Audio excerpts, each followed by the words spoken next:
Stuff that he think I don't know about, or he think he got one up on me. I don't know. He think he got a mole somewhere. The boxing world has been rocked by the shocking news that Gervonta "Tank" Davis has been taken into federal custody over allegations of match fixing tied to his controversial bout against Lamont Roach Jr. What started as whispers of a possible investigation just days ago has now spiraled into a dark and complex scandal, leaving fans, analysts, and fighters questioning the integrity of the sport. Many hope the Athletic Commission can resolve this mess, but the stakes have never been higher. The fight itself, which ended in a majority draw, was steeped in controversy from the moment the final bell rang. For those who watched it, it seemed clear that Roach had done enough to secure the victory.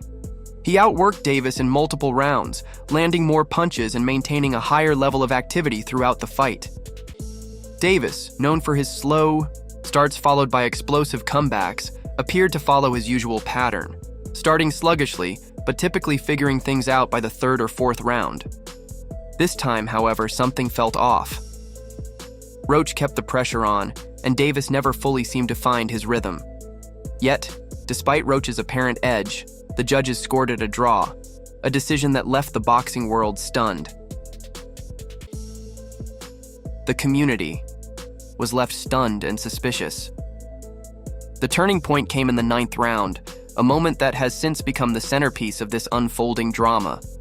Out of nowhere, Davis dropped to a knee in the middle of the action, an unprecedented move for a fighter of his caliber. Referee Steve Willis began the standard count when a fighter goes down, but then inexplicably stopped midway through, waved it off, and ruled it wasn't a knockdown. That single decision altered the trajectory of the fight. Had Willis counted it as a knockdown, Roach would have earned a 10-8 round, potentially tipping the scorecards in his favor and giving him the win.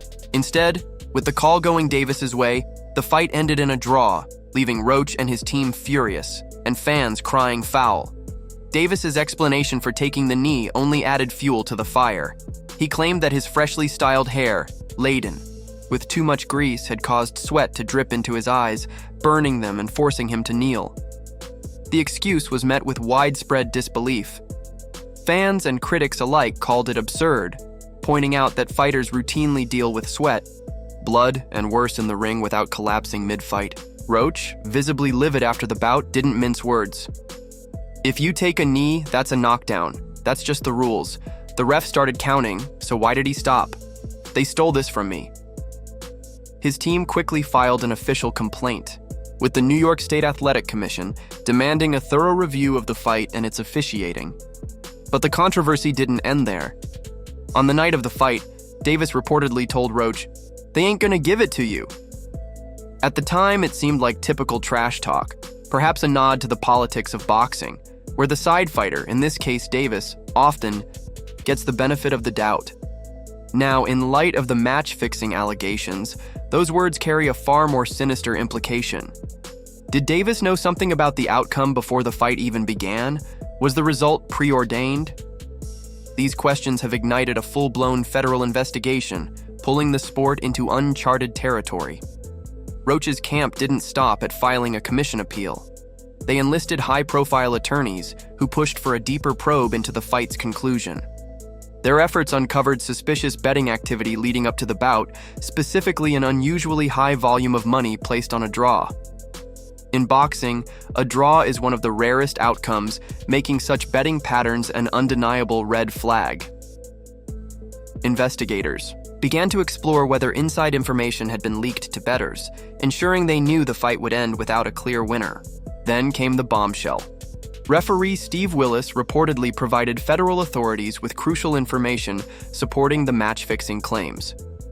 While the full details of his testimony remain under wraps, sources suggest he confirmed that external influences had shaped his decisions during the fight, most notably the 9th-round knee incident.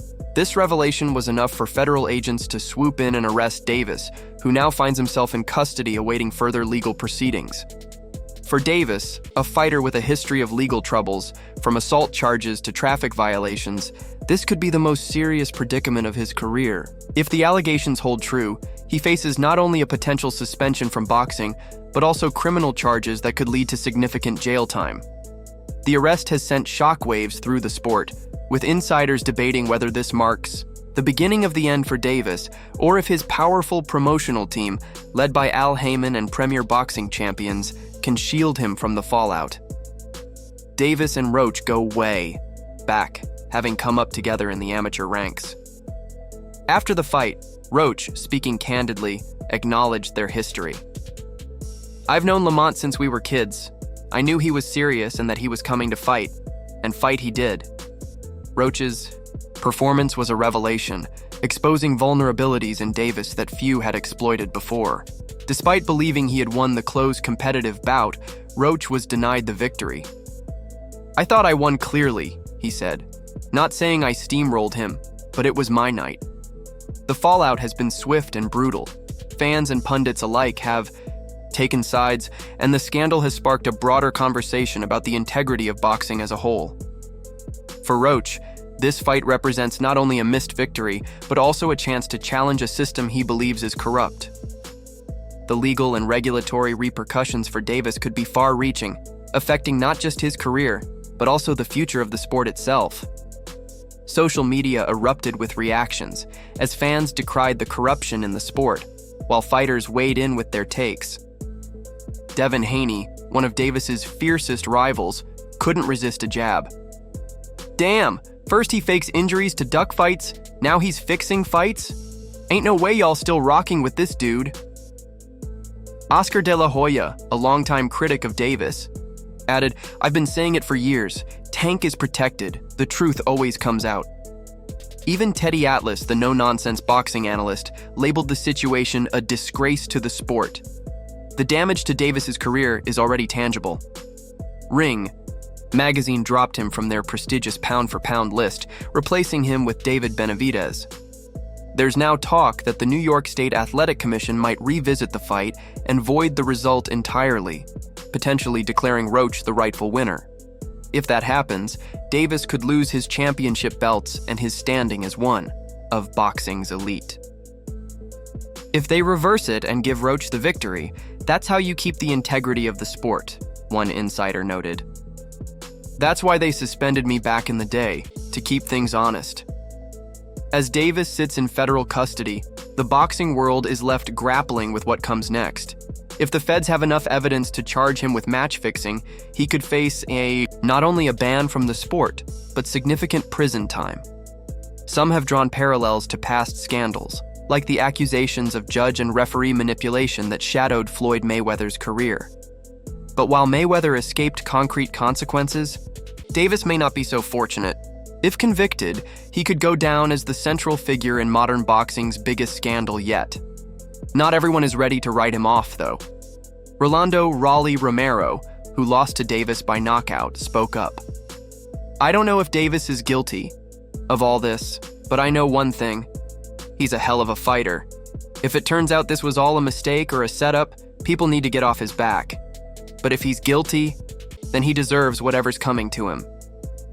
The case has sparked widespread debate about accountability in boxing, shining a spotlight on the sport's dark side, where money, power, and politics often overshadow the principles of fair competition.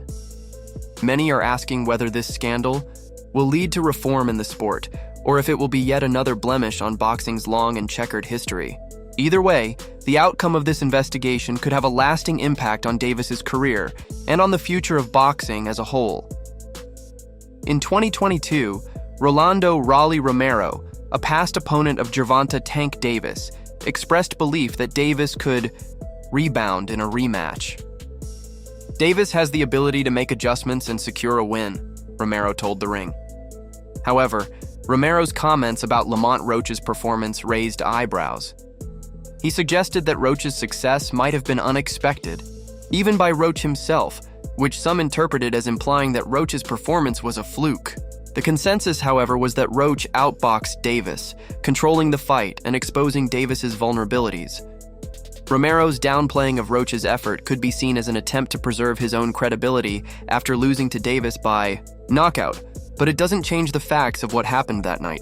Romero's take on the controversial ninth-round knee incident was even more telling. "None of the punches hit him," he said, contradicting Davis's claim that sweat caused him to go down. If no punches landed, why did Davis kneel? And why did Referee Steve Willis start the count and then inexplicably stop it? Romero acknowledged that had the knockdown been counted, it would have handed Davis the loss, underscoring how pivotal that moment was. Yet Romero steered clear of the match-fixing allegations, the suspicious betting, and Davis's ominous words to Roach, omissions that speak volumes about his position in the controversy. Ryan Garcia, another of Davis's past foes, also weighed in, predicting that Tank would win a rematch. Garcia told U.S. News that he underestimated Roach and expected him to fold. But that raises a troubling question. Why was Davis so confident that Roach wouldn't prevail? If Davis believed the fight was rigged in his favor, it might explain his lackluster effort during the bout. Garcia's theory that Davis was simply caught off guard doesn't fully explain the debacle of the 9th round or the broader allegations now engulfing the case. Adding to the complexity of the situation is a $250,000 side bet Davis and Roach made before the fight. Tank wagered that he would knock Roach out. When the bout ended in a draw, it's unclear if Davis has paid up. If he hasn't, it's yet another strike against him. A fighter betting big on a knockout he didn't deliver. Possibly because he thought the result was guaranteed, raises serious questions about his motives and the integrity of the fight itself. A rematch is already in the works, with Roach's promoter Gary Jonas calling it very close to a done deal. Both sides are eager for the fight, and fans are anticipating a return to the ring, potentially in late 2025. However, the shadow of the first fight looms large. Jonas noted that Davis will likely come in angry and more focused, unlike last time when he discussed retirement and barely promoted the bout. For Roach, it's a chance to finish what he started. "I ain't suing nobody," he posted online. "My team appealed because they know it was wrong." The controversy surrounding the 9th round knee incident remains the crux of the dispute. Roach's team argued that Willis's reversal of the count robbed them of a legitimate victory.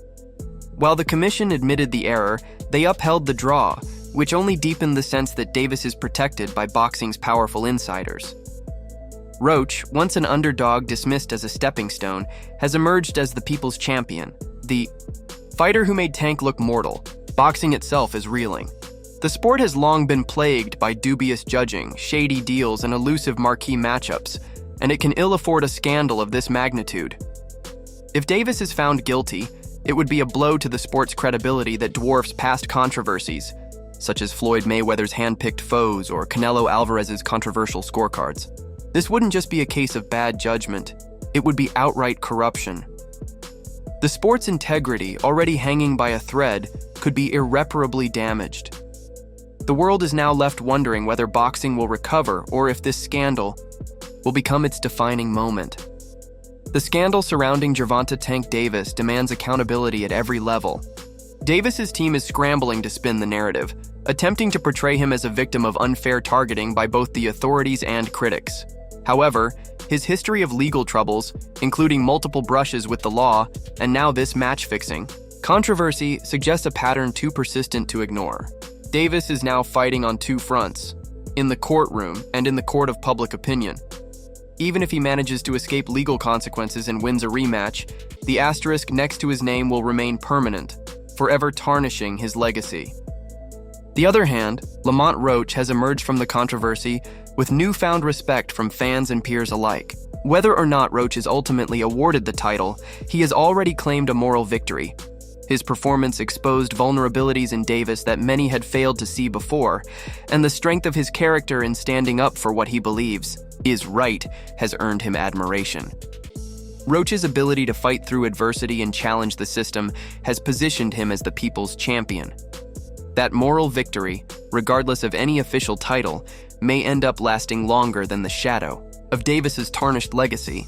While Davis's name is now associated with scandal and controversy, Roach's integrity in the face of injustice has elevated him to a level of respect that will likely endure, even if the boxing world never fully clears the air about the first fight. In the end, Roach may find himself remembered not just as a challenger, but as a fighter who stood for something much greater than the belt he was denied.